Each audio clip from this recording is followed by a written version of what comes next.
प्रिय विद्यार्थियों, इस वीडियो में आप सबों का स्वागत है। आज हम लोग हिंदी व्याकरण के संधि चैप्टर का बाकी भाग पढ़ेंगे। टॉपिक होगा विसर्ग संधि। तो आइए शुरू करते हैं। विसर्ग संधि, इसका परिभाषा है विसर्ग के बाद स्वर या व्यंजन आने पर उसके मेल से जो विकार उत्पन्न होता है उसे विसर्ग संधि कहते हैं। अर्थात विसर्ग के बाद, यहाँ देख लीजिए विसर्ग है और इसके बाद आ आया हुआ है, इसमें हो आया हुआ, आ स्वर हो गया और ये व्यंजन हो गया। तो विसर्ग के बाद स्वर या व्यंजन आने पर उसके मेल से जो विकार उत्पन्न होगा अर्थात जो परिवर्तन होगा उसी को यहाँ पे विसर्ग संधि कहेंगे। अब इसके चलते हैं नियम पे। इसके 4-5 नियम हैं, एक एक करके सभी का वर्णन करेंगे। तो पहला नियम है, यदि विसर्ग से पहले अ को छोड़कर कोई अन्य स्वर आए तथा विसर्ग के बाद किसी भी वर्ग का तीसरा, चौथा, पांचवा वर्ण या फिर अंतस्थ वर्ण या कोई स्वर आए तो विसर्ग का र हलंत हो जाता है। यहाँ देखिए, निह जमा गुण बराबर निर्गुण।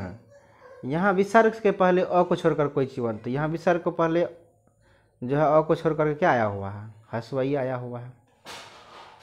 तो न ह्रस्व ई विसर्ग, तो विसर्ग के पहले ह्रस्व ई हो गया और विसर्ग के बाद क्या होगा, तीसरा वर्ण, चौथा वर्ण या पांचवा वर्ण या अंतस्थ वर्ण। तो यहाँ पे तीसरा वर्ण आया हुआ है, क वर्ग का तीसरा वर्ण, क ख ग होता है तीसरा वर्ण, तो ग आया हुआ है। तो इस कंडीशन में विसर्ग के बदला में क्या हो जाता है, र हलंत हो जाता है। यहाँ र हलंत होकर के ऊपर में रेफ लग गया। उसी प्रकार से निराहार है, निह जमा आहार, निराहार। यहाँ एक ठो का वर्णन हम कर देते हैं, ये निह जमा आहार निराहार कैसे हो जाता है इसके बारे में। यहाँ ध्यान से देखिए, निह जमा आहार, यहाँ कह रहा है कि विसर्ग के बदले में र हलंत हो जाता है। तो न ह्रस्व ई जमा र हलंत जमा आहार, फिर क्या हो जाएगा, न ह्रस्व ई र में आ जुड़ जाएगा तो क्या होगा, र आकर ह आकर र, निराहार। इस प्रकार से निराहार बन जाएगा। ठीक इसी तरह से ये सब उदाहरण भी है, निह जमा आशा निराशा, निह जमा अर्थक निरर्थक। ये सभी जितने हैं इसको बारी बारी से आप देख लीजिए एक एक करके। अब नियम चलते हैं, कुछ अपवाद भी है उस पर भी ध्यान दे दीजिएगा। पुनः जमा जन्म, पुनर्जन्म है। इसके बाद नियम नंबर 2, यदि विसर्ग से पहले अ हो तथा विसर्ग के बाद किसी भी वर्ग का तीसरा, चौथा, पांचवा, अंतस्थ या उस वर्ण आए तो अ और विसर्ग दोनों का अ हो जाता है। यहाँ देख लीजिए,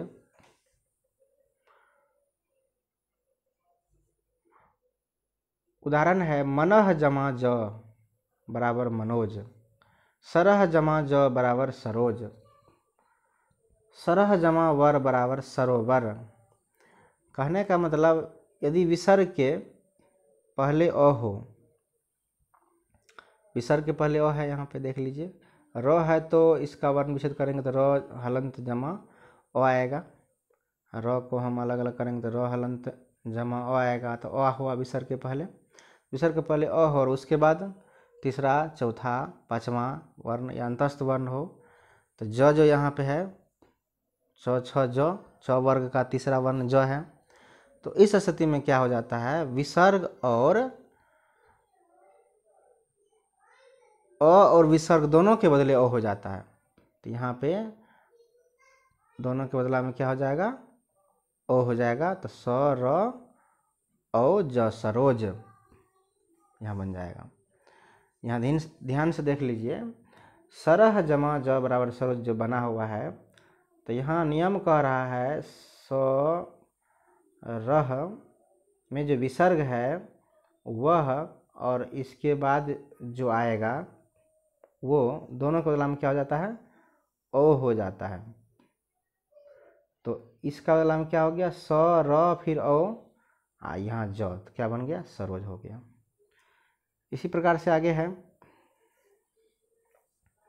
सरह पयः जमा द पयोद, यशः जमा दा यशोदा, यशः जमा गान यशोगान।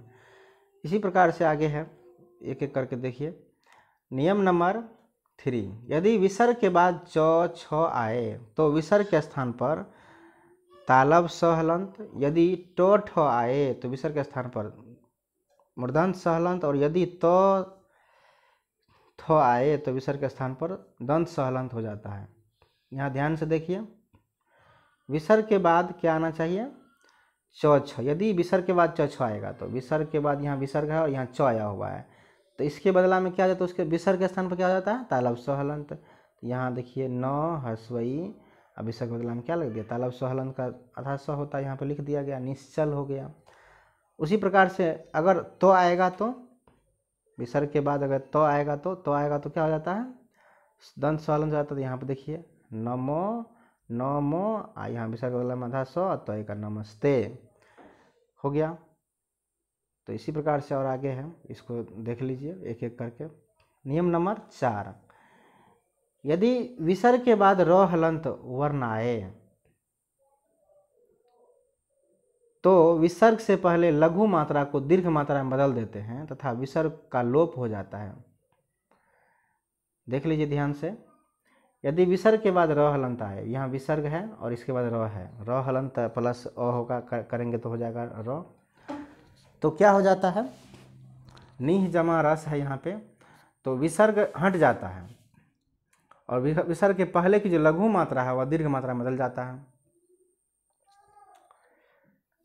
तथा विसर्ग का लोप हो जाता है। यहाँ पर क्या हो गया, नहर, यहाँ विसर्ग हट गया पूरा पूरी, और इसके पहले जो लघु मात्रा था हस्वई वह किस में बदल गया, दीर्घई में बदल गया, तो हो गया नीरस। उसी प्रकार से यहाँ नीरज का भी है, निरोग का है, नीरव का है, दुराज का है। इस प्रकार से ये टॉपिक समाप्त हुआ, अर्थात संधि चैप्टर समाप्त हुआ। अब अगला वीडियो में हम लोग अगले चैप्टर के बारे में पढ़ेंगे। धन्यवाद।